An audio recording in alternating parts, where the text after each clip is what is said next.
Good morning, good morning, good morning, guys. Welcome to another episode. I dare say this is probably the best episode we're gonna have because I've got the one and only Joe Dutra, the best, the most greatest entrepreneur of our local regional area, based on my own humble opinion. And Joe, thank you very much for making some time for us this morning. Hey, it's my pleasure, Ash. I like making life a little sweeter for everyone every day. I guess that's why you have Kimmy Candy, sir, and you make a That's lot of it. lives a lot sweeter. Very cool. So, Joe, if you don't mind, I'm going to just jump into it. I'm going to ask a lot of hard questions that really matter to me, and I know matter to a lot of our audience members here as well. And feel free to just answer them however you want. I've been following you for a while, so I have a little bit of understanding where you come from, but I need to ask you, why are we shut down as a country? I might not be the best one to ask that because I'm kind of an analytical type person, and I just believe that, maybe for a short period of time we should have shut some things down, but I think it's way past that timeline of reopening again. Unfortunately, we've become a society of people being politically correct, and we don't want to hurt anybody's feelings, and I believe that this pandemic that we're calling it is a scary thing. And I think there's a lot of issues, for people that are older or people that are not healthy. But I think the government has made a huge mistake in shutting down small businesses because the trickle effect is going to be much worse than the coronavirus. I mean, we're looking at maybe 100,000 people dying in the United States, and that's horrible. But it's really it's a super bad flu season. I mean, we don't think anything of it when 35 million people get the flu, and we lose 45,000 people every year from flu viruses, and there's lots more children involved. And all of a sudden, we've become so politically, correct, and we don't look at the economic effects of this in our society, which I believe are going to be much worse than the virus. And so, it's for me. I think that the algorithms that the government put at the beginning, they were talking millions of deaths, and now they're talking, maybe 100,000 deaths. It's just that you look at what has really happened regardless of this lockdown, and you start to wonder, you start to look at really what's happening. If you don't mind, let me take it from the top because there's a lot of different people with a lot of different opinions. Do you think COVID-19 is real, or do you think it's fake? No, I believe it's real. I believe it's a flu virus that that's very contagious. Or it's at least as contagious as the H1N1 virus, and I think that what's going to happen is we're going to open up, and there's not going to be any point where, hey, we don't have it anymore. I think it's going to be something that is going to be around with us for quite a while, maybe the next couple of years. And we're just going to have to deal with it. We're going to have to deal with some loss of lives, unfortunately. And I just believe that it's not going to go away quick. And when we open things up, there's going to be more people that have it. But we are in much better position now with ventilators and beds and all those kind of things that we have. We have over. You look at what's happened even in Reno. I mean, we've got 700 beds at Reno or something like that. And I think what happens is the hospital is not even full with the coronavirus patients. And yet we spent millions and millions of dollars of putting all these beds in, and I don't think they'll ever be used. And I think that's unfortunate because I think where we need to be spending money is for the people that have fallen through the cracks, the people that don't have wages, and those people that can't get unemployment, and people that can't buy enough food, and we're spending all this crazy money on things that unfortunately aren't going to do us any good. For sure. And Joe, everybody that listens to me knows by now that I'm one of those kids that I'm just not interested in knowing what time it is. I'm interested in knowing how the clock works. And the reason why I asked you to be on this show, and thank you for graciously accepting, is because you're one of those people that's a little bit more intelligent than the average Joe like myself, right? So if that's the case, I want to I figure don't out. know about that, but Let me be the judge of that because I talk to a lot of people, and I mean that sincerely, brother. So I want to ask you about why do you think that's the case? Because when you do the math, you realize our death rate is 0.00 about 6, and then you look at like even the catching rate is not that high, but you look at our unemployment right now, we're about 25% here in the state of Nevada.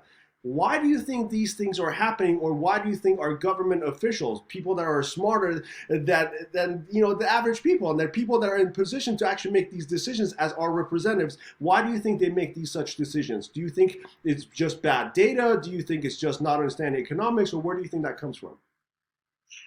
well, I don't think anybody looks at the economic ramifications of it as a politician, because politicians are always better to err on the side of safety. So if you go out and you say, well, everybody should, drive 5 miles an hour, and guess what? We would save, 60,000 lives, and they'd go, hey, that's really great because we save all these lives.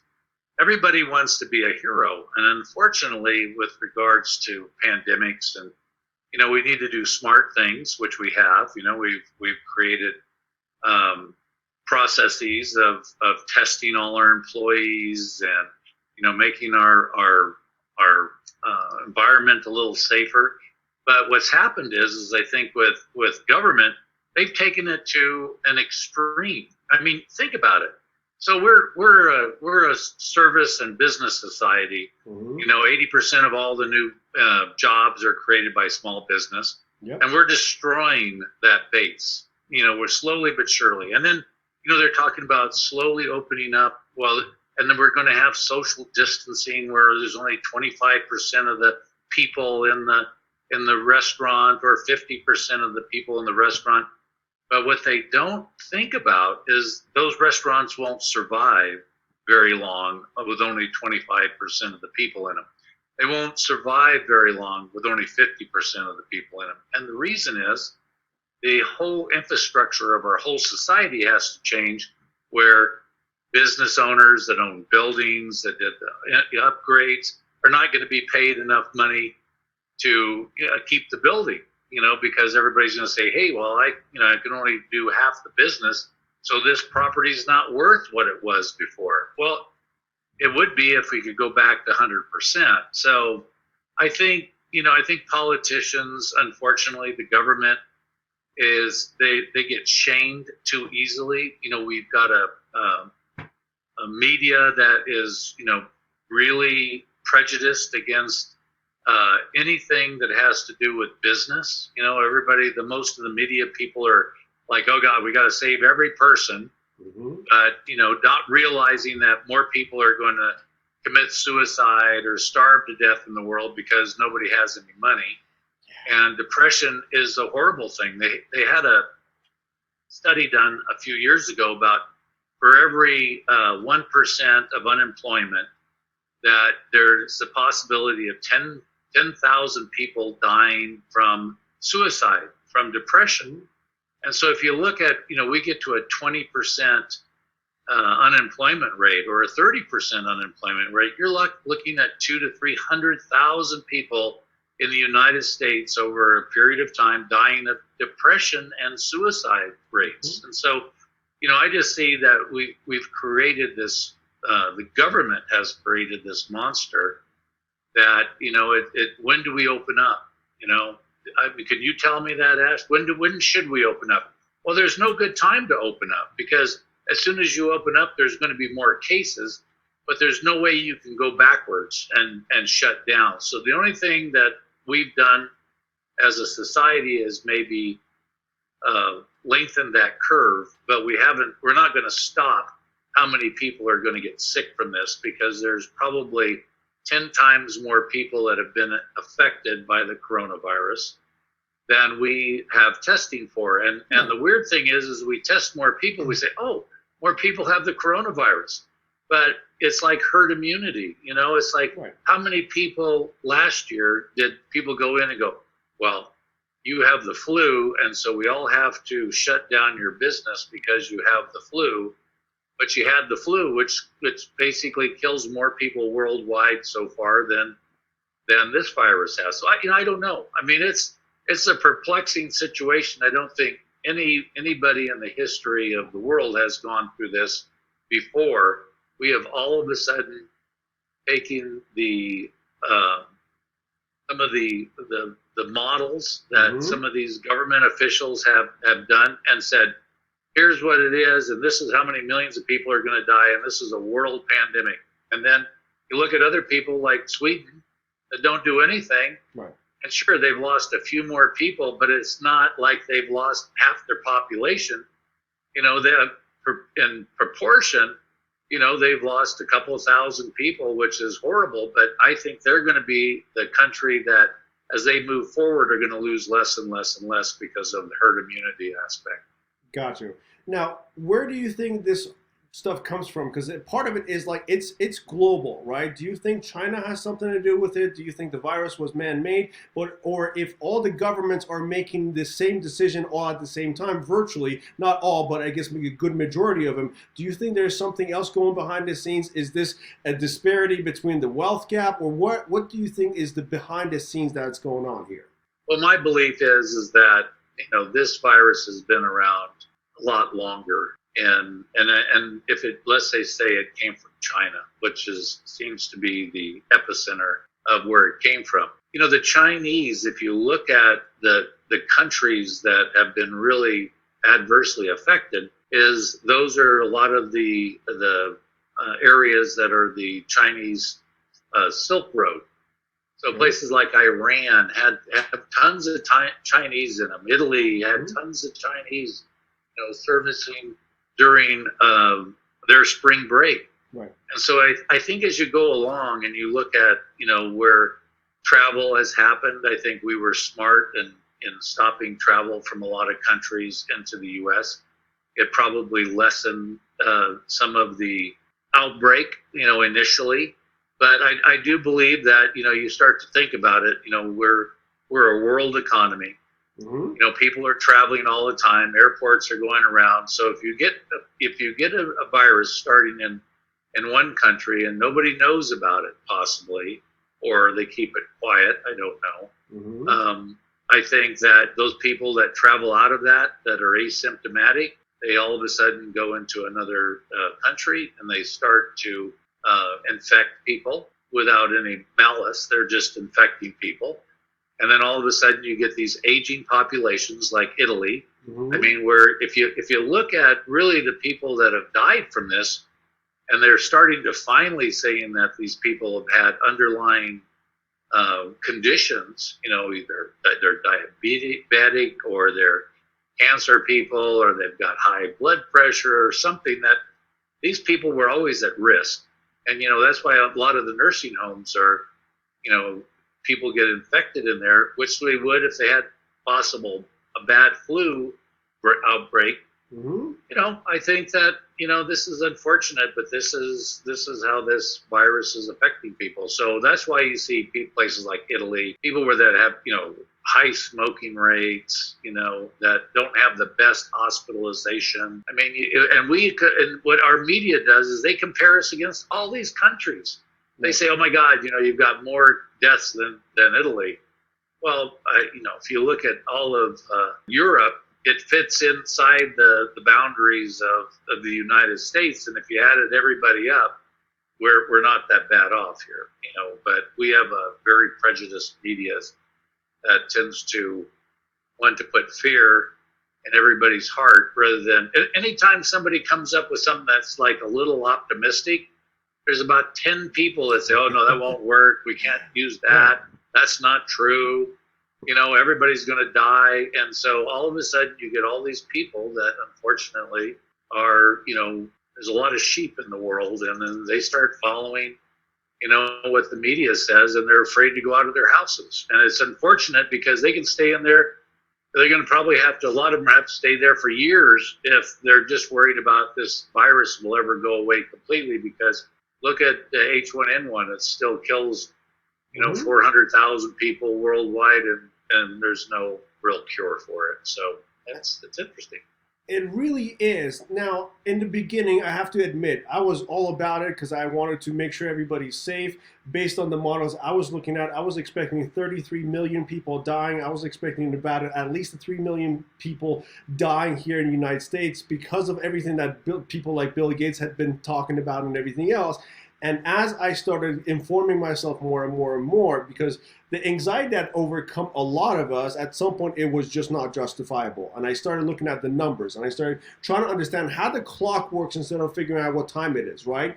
And correct me if I'm wrong, you may or may not know about this. I think if a patient is categorized as COVID-19 patient, it seems like they get about $34,000 through the hospital, right? And the hospital gets it. But if it's not, I believe they get less than $2,000. So don't quote me on this, guys. And everybody who's listening out there, you already know that we always promote you guys doing your own research at the end of every podcast, right? So do your own research, figure out if this is true or not. But based on that, I can't help myself but to think, Joe, if I'm running a hospital, if I work for a hospital, naturally, biologically, I'm a little bit more incentivized to say, hey, this cancer patient, God forbid, for example, is on his deathbed anyway, but because he's got COVID-19, I'm going to basically pass him through as COVID patient, right? And actually, there's a lot of reports that are coming out that family members are losing loved ones, and they're upset about that. Hey, my father or my mother or my aunt did not die from COVID-19, but why does it say that on the death certificate they died from COVID-19?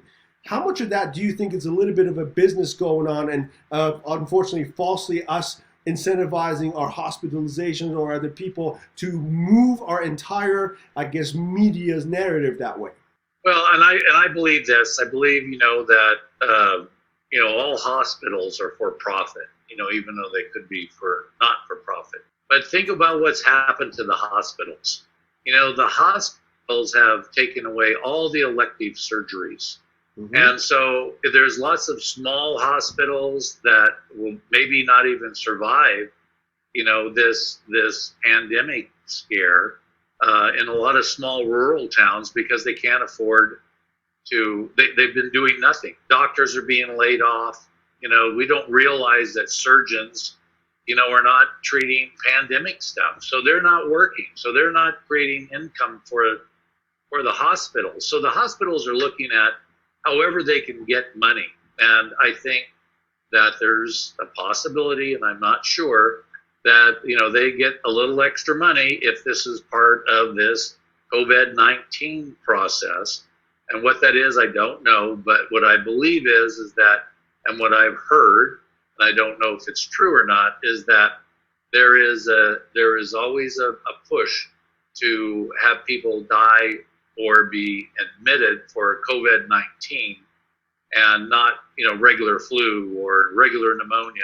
And I think if you go to the CDC site now and you look at the deaths and stuff, it actually shows you that, we've had so many deaths from pneumonia that are created by COVID, and the major part of them are done just by regular, H1N1 viruses. So, I think there's an incentive for hospitals to do COVID-19. I mean, why would we be putting in thousands and thousands of beds around the United States and nobody ever goes into them? It's even like we're building respirators and ventilators here in Reno, or something where people have used they're actually starting to give their ventilators to other states because they have too many. Mm-hmm. So if everybody in the world starts building ventilators, what's going to happen? Well, we're going to have too many ventilators, and it'll be just like what happened to New York, where they had too many ventilators, nobody maintained them, so they got rid of them. And so this will be the same situation where we're just spending, millions and millions and hundreds of millions of dollars on people being scared in the society. And so, unfortunately, I think that there's some incentive for hospitals. Unfortunately, there's certain hospitals that got overwhelmed, but It just depends on what side of your mentality is thinking about this virus. After, like I told you, after the first month, I looked at it and go, worldwide is not killing as many people as a lot of other things that we don't shut the economy down on. Right, absolutely. Now, I have to assume you at least have 6 months on me in our age, so I can't help myself but to think that you've obviously been through the 2008 crash. You've probably been through the 2001 recession. You've probably been around, you're probably active in business too in the 87 adjustment as well. It seems to me about 8.6 million people were unemployed in the 2008 crash, and everybody keeps referring to it. And I get goosebumps, Joe, just even talking to you about this right now. We're already at 30 million people are on our unemployment. How do you compare this to anything else that you've seen in the past? How much worse is this economically? Well, first of all, Ash, you have to realize that this unemployment is created by the government. This isn't a business unemployment. 2008 and before that, those were created by the economy. The economy it sucked. I mean, we had the dot-coms, crash. We, at the beginning of this year, we had a really vibrant economy. And we thought we were going to have some of the best years ahead of us that we've ever had because, things were happening correctly. We were getting trade agreements done. We were doing all this stuff. So what happened is that the government, where actually our state governments are the ones that really have shut us down. If you look at our governor, who decided to shut all the non-essential businesses down, and they created the unemployment. That's just it. The government created the unemployment. This is not by business or anything else. The government created. We had 40-something people working for us. And we would have had 40-something and been adding jobs this year. But because the government and shut down all the retail, yogurt stores, ice cream stores, malls, all of a sudden all that business dried up. And it affected us adversely. We are in skeleton crew because nobody's buying candy and ice cream except at grocery and convenience, and that wasn't a part of our business. It's part of it, but not a big part of it. And so you start to think, why did the government say, okay, grocery stores, you can stay open. Home Depot, Lowe's, you can stay open. We can still have people running around, but there's people being locked up or fined because they're running out of money. They're desperate to keep alive.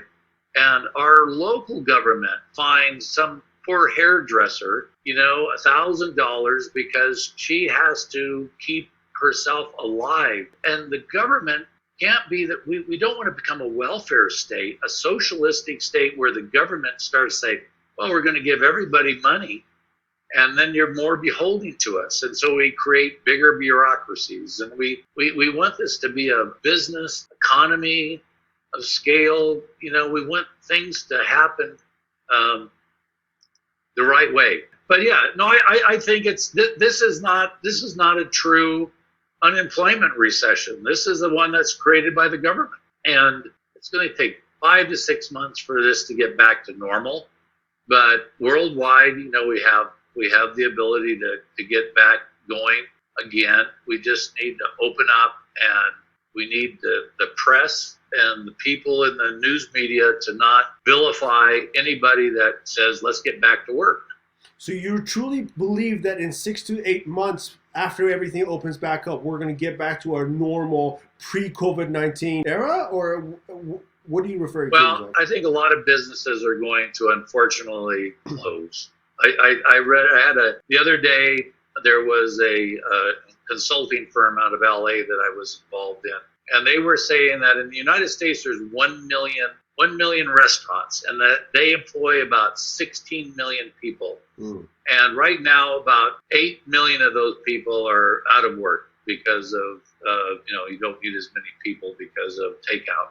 Mm-hmm. But they believe between 150,000 and 500,000 of those million businesses will not reopen. They do not have the wherewithal to open up again. They just believe that those businesses will go away out of business, and maybe somebody will take it over, but they believe that there's going to be at least, that 5 to 8 million people that aren't going to be employed again, and there's going to be a lot of jobs that people, we were in such a tight employment range that, all these people were like, oh God, can't find anybody. But I think what's going to happen is I think a lot of businesses will revitalize and get back into doing things again. People will eventually get money again. There's just going to be less places to spend it. Let's dissect that a little bit more, because I know a lot of the audience that are listening to us right now, they're either already business owners who are very worried about what's going on and how they can open back up or what they should be doing in the meantime, or they're younger, more inspiring entrepreneur that want to get in business. With that said, Joe, what do you recommend people do right now while everything is still shut down? Well, unfortunately, there's not much you can do while you're shut down because there's too much social shaming, of people trying to get out and about, be part of the community again. You have a lot of people that believe that if you all go out and wear a mask, 24 hours a day, that you're saving somebody. But, they just don't. I mean, a lot of people, I think, they don't realize that, this COVID virus is everywhere. If there's thousands of people in our community that are asymptomatic, this stuff is on surfaces, and there were some doctors talking about, oh yeah, you go to Costco, and that there's COVID probably on the bottled water that you take home because you don't realize and you're not washing everything, or look at what they've done with plastic bags. Plastic bags were horrible for a while, and now they're back in the vogue again because there's too much chance of people using reusable bags that carry the COVID virus. And so we're in a transition, and all I can do is I can tell you that we need to put pressure on our local government and our state government to open up as quickly and as efficiently as they can, because our economy will keep shedding businesses, not jobs, businesses, every day that we're closed. Because people will not have the financial backing to keep open. And, the PPP loans that we receive from the SBA are just Band-Aids. What the government and everybody applies for a disaster loan because they think, oh, the government's going to turn around and give you some money because of your economic losses. I don't know anybody that, other than the people that have received the $10,000 emergency loan, have gotten any of the disaster loans. And so, we have these hopes that this money's going to come down, but, I'm afraid it's not. And I think what's going to happen is that there's going to be more and more businesses that can last another month. But if their business, when they open up, doesn't roar back until, pre-existing, which I don't believe it will, for a while, they're going to go out of business in 3 or 4 months because it's just all about cash flow. I mean, how long does it take a person that has a hair cutting salon to pay their rent? I mean, it takes them several days of cutting hair, or a cosmetologist doing nails or whatever. It takes them quite a bit of time just to be able to pay rent, bring home enough money to pay their house rent. Right. And so we don't realize that, a lot of these people aren't making that much money, but they have a life, and they're living and working for a life, while we have taken away the life from most of those people because the government has shut them down. And now, what do we do with those people? I mean, how do they start again? How do they get back with the rents and get started? Because, we've been shut down, I don't know how long so far, 6 weeks, 8 weeks already. Mm-hmm. Yep. That's it.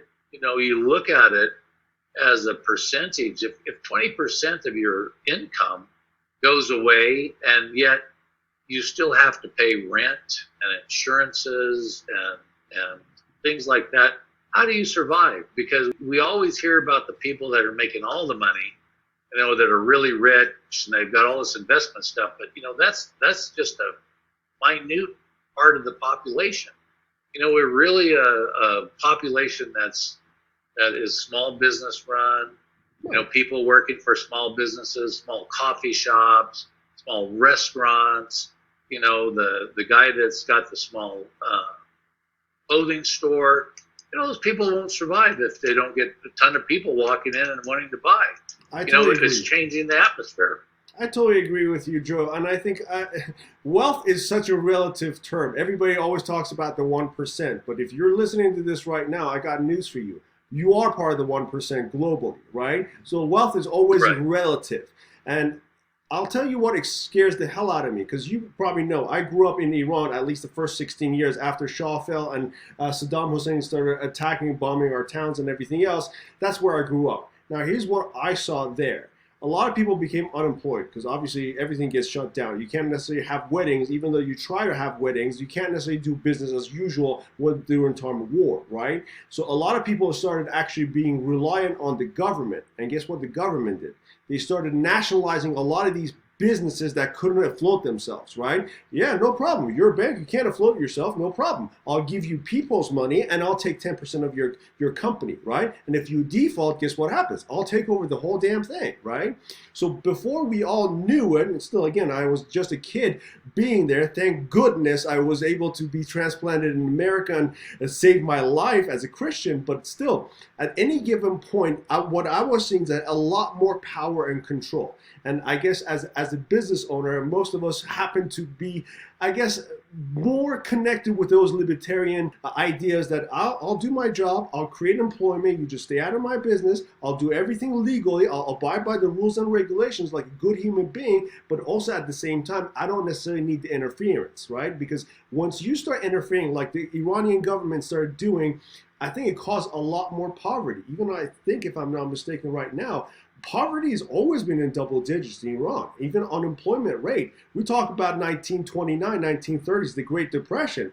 I mean, Iran pretty much has always been there since Shah fell. So for me, a lot of it's scary because, and either political party, this is not a red or blue issue. To me, this seems like it's a lot more of a deeper issue. Do you happen to agree with that, or what are your views on that? No, I agree. I think we need less government involved in business. I think that the bureaucracy that the government creates more jobs for the government. What is the old analogy? If over 45% of the population, of the working population, becomes part of the government, that it becomes self-perpetuating. And so, then they vote in their own agendas. And so I believe that, what we really need is we need less government. Businesses will always do what's right. I think there's a lot of people that believe in old fallacies that, business people don't treat their employees right. They don't pay them enough. But people like that usually are people not in business. They don't realize that for, even a candy manufacturer like us, 54% of the value of the candy is labor. And so if all of a sudden we double our labor, what does that tell you? All of a sudden we become economically unfeasible compared to other states or countries or, China, or, if we want everything to go to out of the country, hey, raise the rates up in the United States so that, that nobody can afford to work here. It's tough enough to compete against Chinese imports or Mexican imports or, and within the confectionery industry. And so you're right. The more people that get into the government, the more the government starts to control the purse strings of the population becomes more dependent, and eventually we all become wards of the government. God bless you, Joe, for always being available to us. I met you at an event where you were being honored for, I believe, the Man of the Year or something like that. Not because of your business acumen and the fact that you've created so much employment here, but also because of your community work. And when I saw some of those testimonials from you, it just really warmed my heart. As a community, as an individual who's always been a beneficiary of your wisdom, what can I do for you to show you my gratitude? You always have that great saying. I think that we all should just try to always help each other. The other day I was at Winco, and there was a woman in front of me with a couple of kids. And when she got to the checkout, all of a sudden I started seeing all these groceries start to come back. And because she didn't have enough money. And so I told the girl, I said, I'd like to pay for her whatever she can't pay for. And this woman was, very proud. She said, I can't take your money. And I said, well, you know what? I'm still very lucky. I'm still working. And I said, I would like to do this for you. And I said, and in the future, you pay it forward again. If you find somebody where you can help, you do that. And I think that's all I can tell you, Ash, is that we all need to do whatever we can to help those that are maybe less fortunate than us.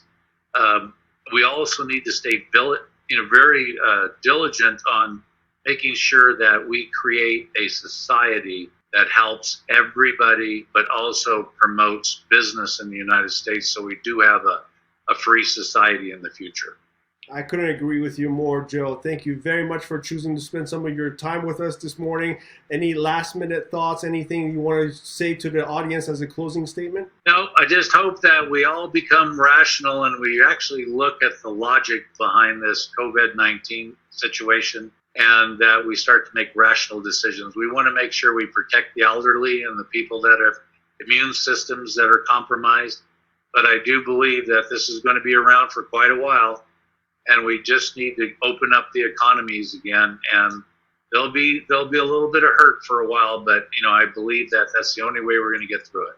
I do believe that too, especially as Americans. We have been through civil wars. We've been through World War II. We've done tremendous stuff. And I feel like at any given point, we just need great leaders. If we had another FDR today, I think we would have been in a little bit of a better position. But, neither here nor there. I think we're all trying to do our best. And again, sincerely, sir, thank you very much for always being gracious with your knowledge and always willing to share it with us.